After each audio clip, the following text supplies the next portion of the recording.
What's going on, everybody? This is Emerald Knight Leon back with another video. Today I wanted to actually try something a little new.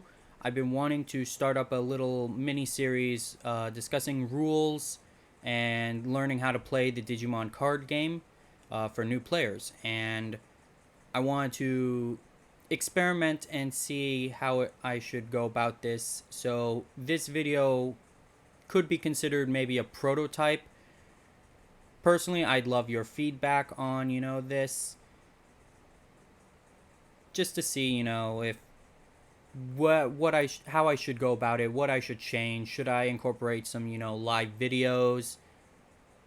Should I be incorporating, imagery? What? This is kind of a new project for me, and I kind of want to figure out a good way to explain the rules while also allowing, people to understand. So today's, I guess, proto session, we'll call it, we'll actually be discussing the new digixcross that's going to be coming up in BT10. So Bandai, as of last night, earlier yesterday, released the new rules for digixcross. And after I went over this, I kind of realized digixcross is essentially just XCs from Yu-Gi-Oh! Mixed with super polymerization. Let me explain. So, digixcross is basically when a Digimon with the digixcross requirements is played. You can place Digimon cards that are listed in its digixcross requirements from your hand or battle area under the Digimon card that's being played as their essential Digivolution cards. Each card that you play in this way reduces its cost by, say, 1 or 2. So, for example, say we have the Shoutmon over here. This Shoutmon is a 9 cost to play, but it has digixcross -2. So, Shoutmon times Ballista times Dorulu times Starmons. So, each one would lower its cost by 2. So in this case, if you were to place all 4, that is a total of 8, making this thing 1 cost, essentially. So essentially, the negative number is very similar to how Digiabsorption was played. So for an example of Digiabsorption, let's say Blossomon. Blossomon specifically has Digiabsorption -3. So by using the Digiabsorption effect, you are reducing its Digivolution cost by 3. In the case of digixcross, though, this is now working off of play cost instead. So declare that you will play a Digimon card with digixcross requirements and place it in your battle area. Declare whether you are performing a digixcross or not. If you are, check the digixcross requirements, place the cards that meet the requirements. Cards with the specified name or traits from your hand or battle area under the Digimon card being played as Digivolution cards. So, essentially, we'd have Shoutmon and Dorulumon. They would be going under Shoutmon times 4. Because you're specifically only playing 2 cards under it, that's only going to reduce the digixcross, the play cost by 4, making it a 5 cost to play. And these cards can be placed from under X4 from either the field or the hand. Now, this implies that we don't have to actually play all the cards that are written on the digixcross. It's just more of a, say in Yu-Gi-Oh terms, it is using a XC summon that specifically specifies 2 level or 4 level 4 monsters.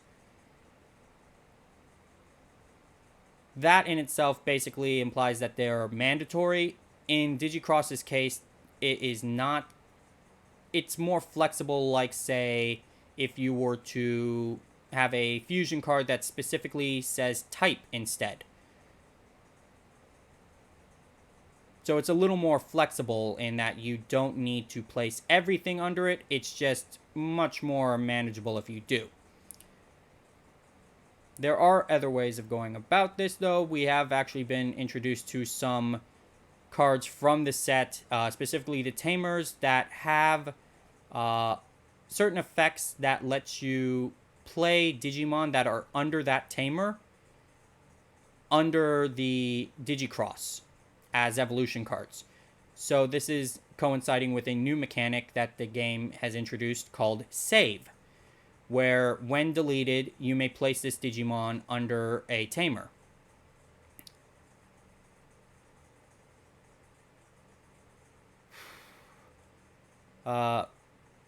They've also, yeah. Unfortunately, they don't think they've placed what save is in the online rulebook, but in this case, let's take a quick jaunt over to card dev so we can take a look at that.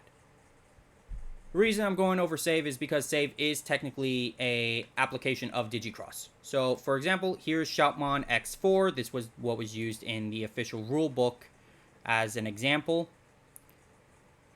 And over the course of this, say, mini-series, you will see me come back to this rulebook. But this card has a few mechanics. For example, we have material save, which is an effect where when this Digimon would be deleted, you may place 2 of this Digimon's Digivolution cards that are in this Digimon's Digicross requirements under one of your Tamers in any order. Essentially, there is now the save mechanic and the material save. The material save will be used primarily to reuse your materials, essentially. Say you're using Xyz in Yu-Gi-Oh! And you have an ability that lets you, upon your Xyz monster being killed, you can play or add back to your hand the materials that were used in that Xyz summon. That is essentially what material save does. It lets you place it under one of your Tamers. And then we have the actual save mechanic, which would be right here. So on deletion save, you may place this card under one of your Tamers as its bottom Digivolution cards. Now, you could actually incorporate this into, say, a hybrid mechanic, since you could Digivolve off of your Tamers, and they would gain that effect. But unfortunately, yeah, that's... most of these save mechanics have inheriteds that specifically target Crossheart, or Blue Flare, or, Bagra Army. So, unless you're using your level 4 hybrids as a means of going into, say, if you were to put Shoutmon under a Taiki, and then or under a Takuya, you would then go into your Agunimon and then Digivolve into Shoutmon, Omni Shoutmon, enabling you to gain Shoutmon's inherited over here. And that leads us to our Tamers. So, right here we have Taiki. He is a searcher. He'll search Crosshearts.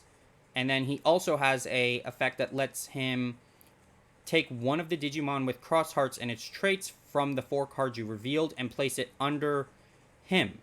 And then he has your turn when playing one of your Digimon with Digicross requirements. By suspending this Tamer, you can also place cards from under your Tamers into Digivolution sources by Digicross.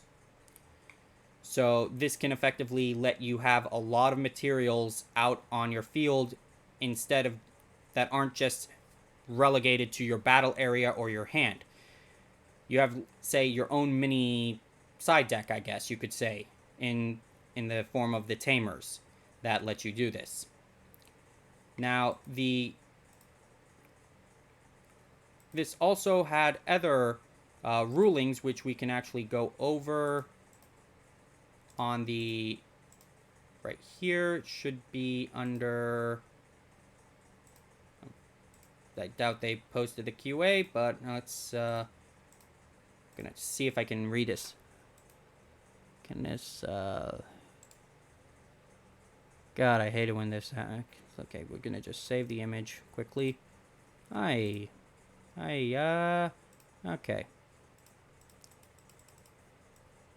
Let's see. So some of the QAs we have: what is Digicross? How many cards can I place for a Digicross if the cards meet the cross requirements? when you perform a digicross, you can place one of each card. So you cannot place two Shoutmons unless they actually specify two Shoutmons. You can only play one Shoutmon and then whatever the other requirements are. Can you place multiple of the same? No. In principle, you can only place one of each card listed in the requirements. The only way you can circumvent that is if the cross requirements specify the number of cards that can be placed. In which case, then you can place multiples of the same card. As we've also stated, you don't need to place every card on from the requirements on there. For example, if there is 4 Digimon listed in the digicross, and you only have 2, you can still place the 2 in there. It's just you're not going to get the full play cost decrease out of it.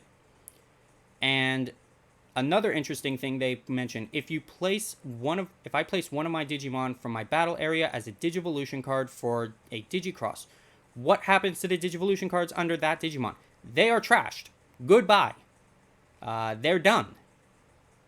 And those cards are not deleted, so you cannot activate on deletion effects. So, yeah. Another question's, if I have a Digimon with Digivolution cards and meets Digicross requirements, you cannot take those Digivolution cards out and use them. You can't.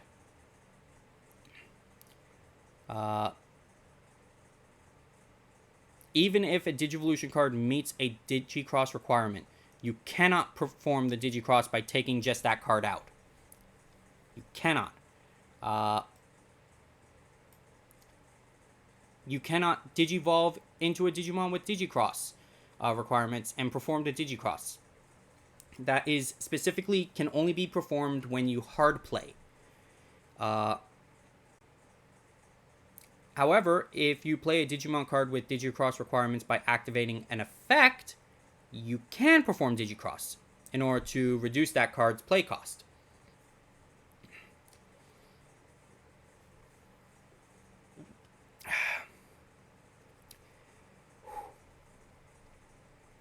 It also, the battle area and our hand are not the only ones, as we've stated before with the Tamers. You can place Digimon with the Digicross requirements from that location.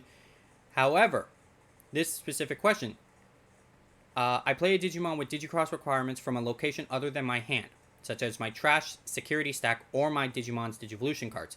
Can I perform a Digicross? Yes. I would say an example of at least a Digimon's Digivolution cards, say it's a blue Digimon that is under a BT1 Metal Garurumon. When attacking, you may place a level 4 Digimon from this trash without paying its cost. You can still perform the Digicross. You're not going to still gain the play cost reduction, but you can perform the Digicross according to this question. Now, they may change this later, or they may add more clarification to this. But as of right now, that is how I've interpreted it. If you know more about that, please let me know.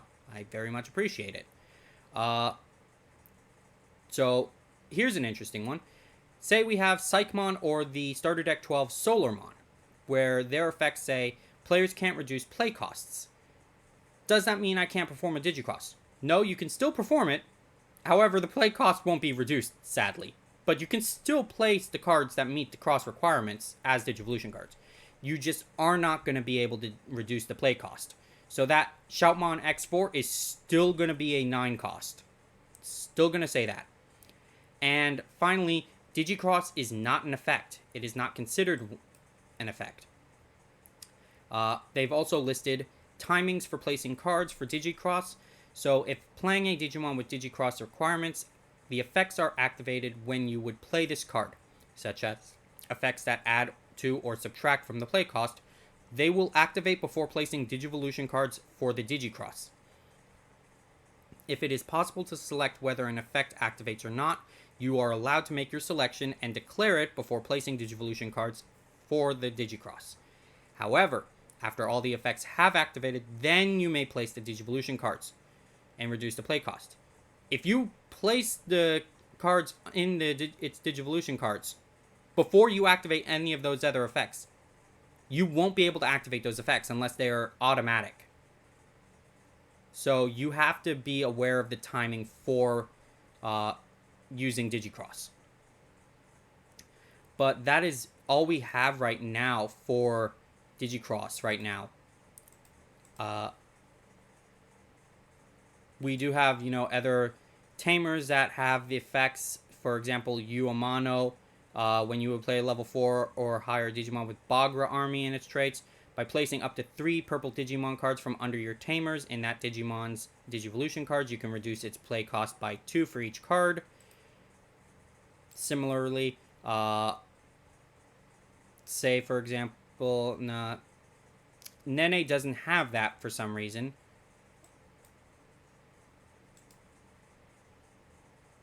And, essentially what we're looking at is Uamano, Taiki, Kudo, and Kiriha Aonuma. These are the main cards that are primarily you're going to be playing Digimon from under them. The other ones, not so much.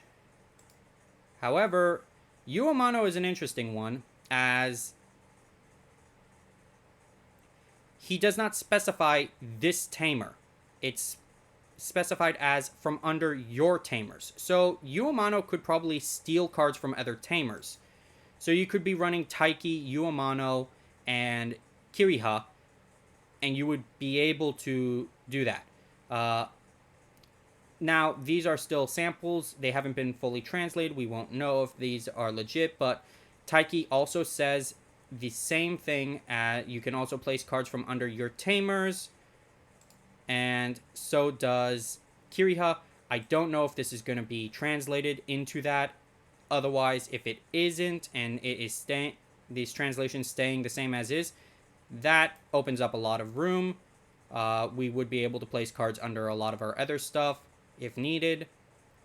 But that basically makes these 3 tamers in particular crucial for practically every deck that you are running that has digicross. So when the new set comes out, I would highly recommend you try getting yourself a full play set of each of these 3 cards, because you're probably going to need them if you're running any digicross related decks. But again, that is it for this little tutorial session on the new digicross mechanics. Again, this is kind of like a proto session, really. I'm trying to figure out, how I want to go about this in the future. So we're just going to, play things by ear. And if you have any recommendations, any advice, how best do you learn when it comes to playing this game? Do you learn by doing? Do you learn by seeing? Do you learn by hearing? I'm interested in knowing. Because if I can help tailor make these videos to help people, who learn in a specific way, that's great. I want to try to make teaching how to play this game as smoothly as possible, so that we can get more people into playing this game, because I genuinely love this game. And I would love for the community to grow bigger. So I will see you all in the next video. Peace.